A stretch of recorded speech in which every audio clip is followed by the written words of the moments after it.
Biz hələ bu neftdən o kadar böyük gəlir götürməmişik. O fon birbaşa prezidentə tabidir.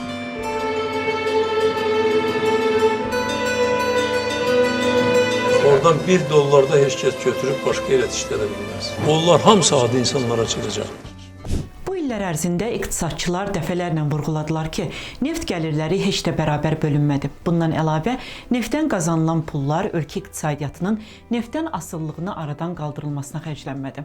Qeyri-neft sektoru inkişaf etdirilmədi. Aradan bir neçə 10 illik keçsə də, Azərbaycan neftdən asılı olan bir ölkə olaraq qaldı. Neft isə həm tükənən sərvətdir, həm də qiyməti heç də həmişə stabil deyil.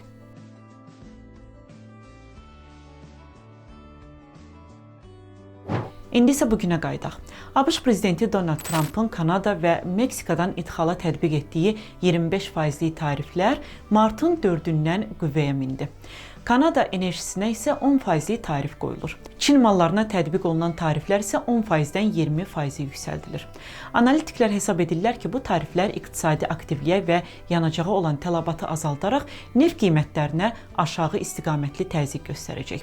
Real Partiyasının sədri iqtisadçı Natiq Cəfərli deyir ki, Azərbaycan iqtisadiyyatı üçün gələcəkdə problemlərin yaranacağı açıq görünür. Hələlik 2025-ci ilin ilk 2 ayında orta qiymət $80 yaxındır, amma martda bu rəqəm $72-73, apreldə isə $70-dan aşağı düşə bilər.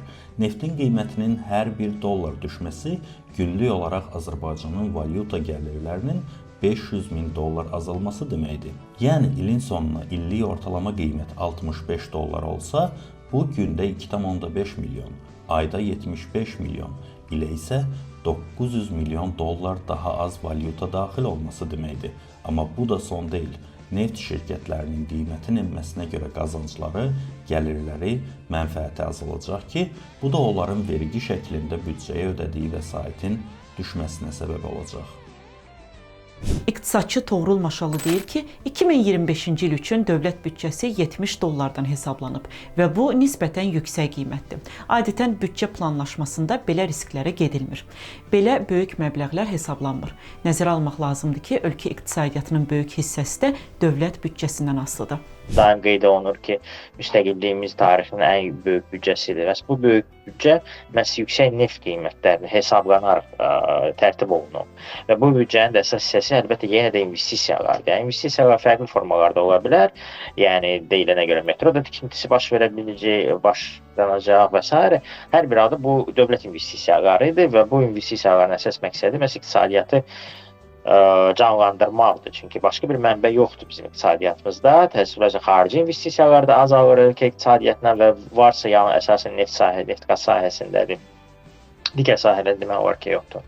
Və eyni zamanda yerli daxili investisiyalar da görünür yoxdur. Çünki biz son zamanlar müşahidə etdiyimiz bu müxtəlif ölkəyə valyutanın gətirilməməsi ilə bağlı cinayət işləri əsasən ona göstərir ki, daxili, hətta yerli sahibkarlar ölkə investisiya etmək niyyətləri yoxdur və vəsaitləri çalışırlar ölkədən çıxartsınlar. Yəni nəticə etibarilə yeganə mənbə dövlət büdcəsi vəsaitləridir və bu dövlət büdcəsi vəsaitləri neft qiymətindən ciddi sürətlə asılıdır. Neft qiyməti aşağı düşərsə, o deməkdir ki, investisiyaların həcmi azalacaq və o deməkdir ki, biz artıq müşahidə edirik bunu yeri gəlmişkən, iqtisadi artım da aşağı düşəcək, azalacaq. İqtisadçı deyir ki, bu il inflyasiyanın da 5%-dən yüksək olması ölkə iqtisadiyyatında ciddi problemlərlə müşahidə ediləcək. Onsuz da iqtisadiyyatımız aşağı-yuxarı böhran vəziyyətdədir və yeganə xilas yolu, dediyim kimi, dövlət investisiyalardır. O azaldıqca böhran vəziyyəti davam edəcək və daha da kəskinləşəcək. İndi bu devalvasiyanın olub-olmaması, manatın məzənnəsi aşağı düşüb-düşməməsi bu daha çox hökumətin və ya daha çox Mərkəzi Bankın strategiyasından asılıdır. Normalda əlbəttə ki, bu ediləcəkdir, amma indi strategiyası nədən ibarətdir, bu demək daha çətindir. Amma yəni bu ciddi problemlərlə üzləşəcəyik. Bəs bu ciddi problemlərdən çıxış yolu nədir? Toğrul Maşalı deyir ki, 2019-cu ildən bəri əhalinin real gəlirləri aşağı düşür. Qonşu ölkələrlə müqayisədə də görünür ki, Azərbaycanda əhalinin real gəlirləri sürətlə aşağı düşməkdədir. Ölkə idxaldan asılı olduğu üçün bahalaşma bütün sahələrdə hiss edilir. İnsanlar eyni məhsullar üçün ilbəil daha çox pul xərcləməli olurlar. Buna görə müəyyən bir strategiya olmalıdır ki, hökumət tərəfindən də həyata keçirilməlidir.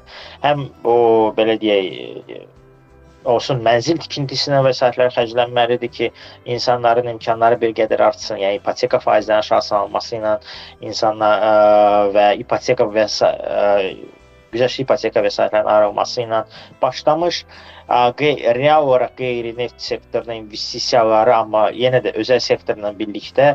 Çünki indiki halda biz müşahidə edirik ki, bir çox müxtəlif zavodlar və ya fabriklər tikilir, amma heç kimə lazım deyil. Çünki bu tikilən zavod və fabrika elə yerlərdə tikilir ki, elə sahələr üçün tikilir ki, o sahələrdə bizdə heç nə yoxdur demək olar ki. Nə bazar var, nə də bazar varsa idxal olunan məhsul qat-qat ucuzdur ki, nəinki yerli məhsul əldə etmək.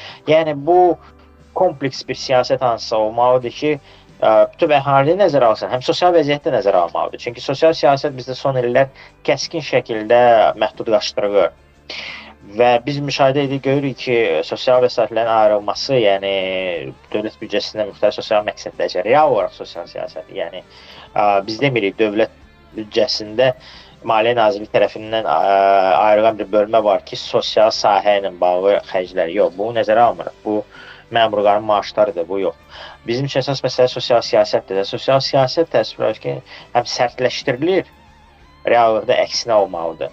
Yəni daha da yumşaldılmalıdır və genişləndirilmir, əksinə məhdudlaşdırılmalıdır. Reallıqda genişləndirilməlidir.